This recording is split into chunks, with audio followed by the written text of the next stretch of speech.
Assalamualaikum warahmatullahi wabarakatuh. Selamat bergabung di saluran kami, saluran para penyuluh anti korupsi. Salam sehat untuk semuanya. Selamat pagi, pagi, pagi. Itu adalah salam kebanggaan kami. Salam para penyuluh anti korupsi. Baik, dalam kesempatan kali ini, sebelum saya memaparkan apa yang akan saya diskusikan pada saat kali ini, terlebih dahulu saya akan menyampaikan safety briefing kali ini, di mana ada beberapa hal yang harus kita sepakati, yang harus kita patuhi, terutama untuk kelancaran dalam saya menyampaikan pemaparan kali ini.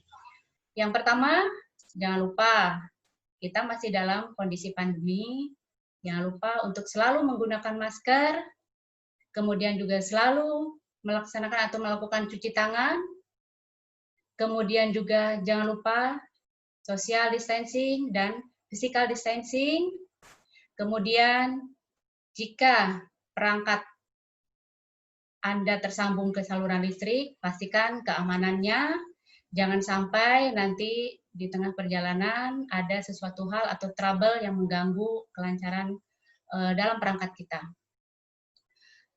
Kemudian, perkenalkan, saya Ati Mulyati, auditor pertama dari Inspektorat Kabupaten Serang, yang akan coba kita berdiskusi tentang masalah yang sedang ramai dibicarakan di negara kita Indonesia. Bukan hanya saja di negara Indonesia, tetapi juga di seluruh dunia. Saya ingin menyoroti tentang masalah korupsi, terutama korupsi yang ramai sekali dibicarakan itu untuk perangkat di desa. Kita mulai dari skup yang kecil saja, karena sekarang desa sudah mempunyai pemerintahan sendiri, kemudian juga mereka sudah mengelola keuangan yang sangat besar sekali, sehingga di sini banyak kecenderungan-kecenderungan untuk mereka melakukan tindakan korupsi. Baik, akan saya coba share sedikit sebelum saya share screen atau slide-nya. Terlebih dahulu, saya ingin menyampaikan bahwa tujuan pembelajaran kita kali ini atau pembahasan kita kali ini, saya ingin yang hadir di sini, yang menyaksikan saluran saya, akan memunculkan atau akan menumbuhkan setelah mendengar penjelasan dari saya, pemaparan saya, akan tumbuh rasa perlawanan terhadap anti korupsi. Kemudian selain itu juga untuk membantu menyuarakan semangat kepada para pemuda-pemudi, bahkan kepada masyarakat umum, terutama juga khususnya untuk kepada perangkat desa, untuk menyuarakan semangat anti korupsi. Baik, saya akan coba share screen-nya.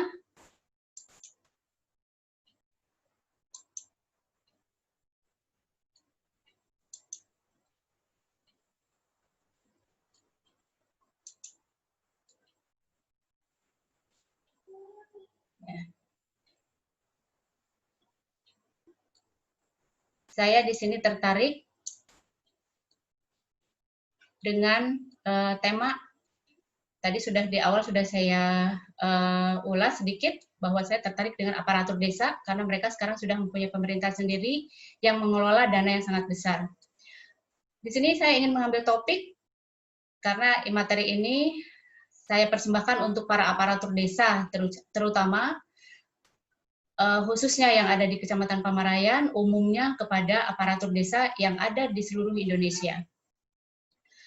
Tema kali ini adalah menjadi aparatur desa yang bersih dan bebas dari korupsi, itu keren. Itu ya, topik yang akan saya bahas kali ini.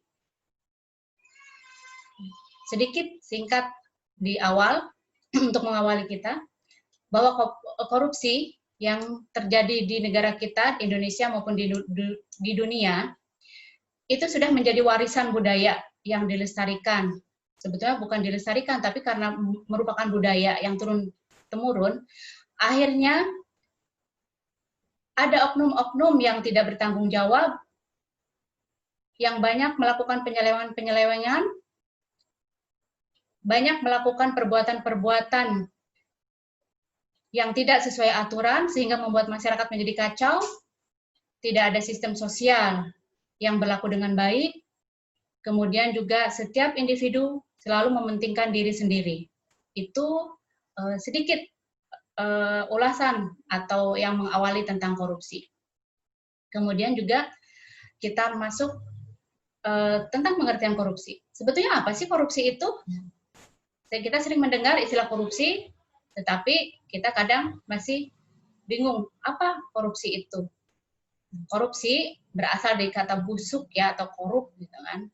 Nah, korupsi itu semacam perbuatan yang melanggar hukum atau perbuatan kesewenang-wenangan, penyalahgunaan wewenang. Dan mereka biasanya hanya ingin mementingkan atau memperkaya diri sendiri, orang lain ataupun korporasi. Bahkan sampai merugikan keuangan negara. Kemudian ada 6 karakteristik sebagai dasar korupsi. Di antaranya, nah ini juga sudah masuk ke dalam tindak pidana korupsi. Di antaranya 1, suap. Ya, suap itu sering ya terjadi di masyarakat, merupakan pembayaran dalam bentuk uang, ya, yaitu disepakati keduanya gitu kan, itu untuk melancarkan atau dengan maksud tujuan tertentu supaya tujuannya tercapai. Kemudian yang kedua ada penggelapan, ya, penggelapan di sini maksudnya bisa berarti dengan pencurian sumber daya oleh pejabat atau yang mengelolanya. Kemudian yang ketiga adalah penipuan, ya, kejahatan ekonomi yang melibatkan jenis tipu daya. Kemudian keempat itu pemerasan. Pemerasan di sini yang menggunakan paksaan tentunya, kekerasan dan juga bahkan ancaman. Kemudian yang kelimanya favoritisme, ya, kecenderungan dari seorang pejabat negara atau politisi yang memiliki akses sumber daya negara ya untuk sebagai kekuasaannya untuk memutuskan distribusi sumber daya tersebut. Dan yang terakhir adalah nepotisme. Bentuk khusus ya untuk mengalokasikan kontrak berdasarkan kekerabatan atau persahabatan. Kemudian selanjutnya, ya, tentu saja orang itu melakukan korupsi, tindakan korupsi, ya, ada penyebabnya. Apa sih gitu? Atau kenapa sih orang itu sampai melakukan korupsi? Ya. Faktor penyebabnya itu ada dari dua penyebab ya. Yang pertama dari faktor internal, kemudian yang keduanya adalah dari faktor eksternal. Kita ketahui bahwa faktor internal itu adalah terdiri dari kepribadian dia sendiri, orang tersebut ya. Biasanya dari aspek moral, misalnya lemahnya iman, kemudian tidak adanya kejujuran, tidak adanya rasa malu, kemudian juga aspek atau sikap perilakunya, misalnya gaya hidup konsumtif, dan aspek sosial di keluarga yang mendorong seseorang untuk berlaku korup. Itu internal ya, faktor internal, jadi berasal dari pribadi orang itu sendiri. Kemudian faktor eksternal itu bisa ditinjau atau dilihat dari aspek ekonomi, seperti karena pendapatan yang tidak mencukupi kebutuhan, kemudian juga ketidakstabilan politik, ada juga kepentingan politis, ya, haus akan kekuasaan, atau juga manajemen organisasinya yang tidak akuntabel, ya. Kemudian tidak ada transparansi, lemah dalam aspek hukum, kemudian juga buruk wujud perundang-undangan, akhirnya itu juga menimbulkan faktor yang menimbulkan terjadinya korupsi. Nah, itu jadi ada faktor internal, faktor eksternal. Kemudian teori-teori penyebab orang korupsi, ya, di sini kita mengenal ada 5 teori, seperti yang sudah kita ketahui. Ada teori triangle, teori Ghosn, teori CDMA, teori willingness, dan teori cost-benefit model.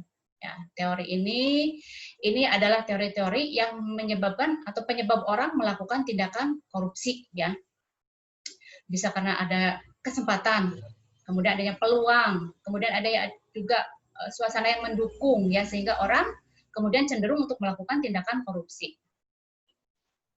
Kemudian saya mengambil dari Pusat Edukasi Korupsi, ya, ini ada gambarnya di sini teori penyebab korupsi juga, ya, bahwa orang itu termotivasi untuk melakukan atau timbul perilaku budaya korupsinya.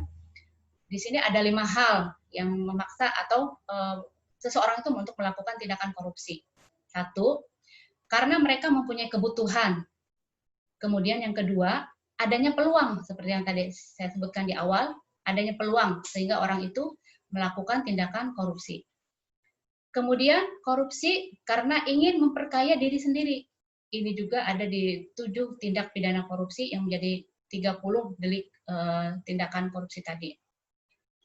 Kemudian yang keempatnya, karena ingin menjatuhkan pemerintah, ya, bisa juga ini kan dengan korupsi yang orang-orang melakukan, banyak orang-orang yang terlibat melakukan tindakan korupsi, akhirnya pemerintahan menjadi goyah tuh, tidak stabil. Nah, itu juga bisa akhirnya menjatuhkan pemerintah. Kemudian yang kelima, yang terakhir adalah korupsi karena ingin menguasai suatu negara. Nah, ini sudah lingkupnya sangat luas sekali, bahkan sampai bisa menguasai suatu negara. Itu betapa beratnya atau betapa besarnya pengaruh korupsi yang terjadi di suatu negara. Kemudian selanjutnya adalah dampak korupsi. Dampak korupsi tadi karena di awal ya sudah dari faktor-faktor penyebabnya juga dari internal eksternal, kemudian juga itu pengaruh-pengaruhnya. Nah, ini juga ada dampak-dampak korupsi. Berakibat apa saja sih ketika terjadi suatu korupsi? Ini sangat berpengaruh besar, bahkan luas sekali. Di antaranya ada 7 sektor atau 7 bidang yang bisa terpengaruhi oleh korupsi. Di antaranya 1, bidang ekonomi, kemudian juga berdampak kepada kehidupan sosial, kemudian tadi juga sudah di awal dijelaskan ada runtuhnya otoritas pemerintahan, kemudian yang keempat, dampak terhadap politik dan demokrasi, kemudian dampak terhadap penegak hukum, dan yang keenam, dampak terhadap pertahanan dan keamanan, dan yang terakhir, dampak terhadap kerusakan lingkungan. Kalau kita melihat dari ketujuh dampak korupsi ini saling keterkaitan. Dampak ekonomi, ya tentu saja ini sangat berdampak dari tindakan korupsi, bisa mengacaukan ekonomi, ya, yang tadinya ekonomi stabil, jadi akhirnya terjadi inflasi lah di mana-mana, itu karena adanya tindakan korupsi. Kemudian dampak sosial di masyarakat, ini tentu saja dengan adanya korupsi, perilaku masyarakatnya menjadi tidak stabil, saling mementingkan kehidupan masing-masing, ya, tidak ada saling toleransi tolong-menolong. Itu ketujuh dampak korupsi tersebut. Kemudian, ya, dari kita berharap tentu saja tadi akibat-akibat dari dampak-dampak juga jika terjadi korupsi di dalam suatu negara, kita ingin sih kalau seandainya negara kita Indonesia ini bebas dari korupsi, tanpa adanya korupsi. Nah, tentu semua masyarakat membayangkan jika di lingkungan kita, di negara kita tidak ada korupsi. Karena kalau Indonesia bebas dari korupsi, ya tentu saja ini akan seperti ini. Ya, di antaranya keamanan terjamin, tidak ada kemiskinan, tidak ada pengangguran, kemudian anak-anak mendapatkan hak pendidikan yang berkualitas, masyarakat lebih ramah, peduli dan gotong royong, kemudian pemuda-pemudinya dapat terus berkarya, kemudian layanan kesehatan lebih optimal, lingkungan bersih, tanpa polusi dan macet, kemudian juga pejabat dan aparat dengan rakyatnya juga terjalin hubungan dan komunikasi yang baik. Kemudian terakhir adalah Indonesia dapat berprestasi di segala bidang. Rakyatnya bisa kaya raya.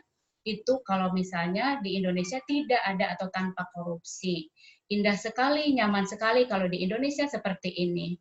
Sehingga tadi saya mengajak kepada perangkat desa untuk bersama-sama kita mengambil peran, ya, untuk sama-sama menyuarakan anti korupsi, melakukan perlawanan, karena di desa tadi banyak sekali kecenderungan-kecenderungan yang dilakukan oleh masyarakat di desa, kemudian aparat-aparatnya juga, sehingga banyak di sini para kepala desa yang terjerat hukum oleh karena tindakan kasus korupsi. Mungkin itu penjelasan singkat dari saya. Nah, saya tadi hanya ingin mengajak para masyarakat, para rakyat di seluruh Indonesia, khususnya tadi perangkat desa, untuk sama-sama melawan korupsi. Sebelum saya tutup pertemuan atau saluran saya ingin menutupnya dengan pantun sedikit. Ya, minum kopi di pagi hari, nikmatnya bareng sepotong roti. Muda-mudi di seantero negeri, satu suara anti korupsi. Semangat korupsi. Semangat untuk melawan korupsi. Saya tutup saluran saya hari ini dengan bersama-sama kita membaca hamdalah dan saya akhiri. Assalamualaikum warahmatullahi wabarakatuh.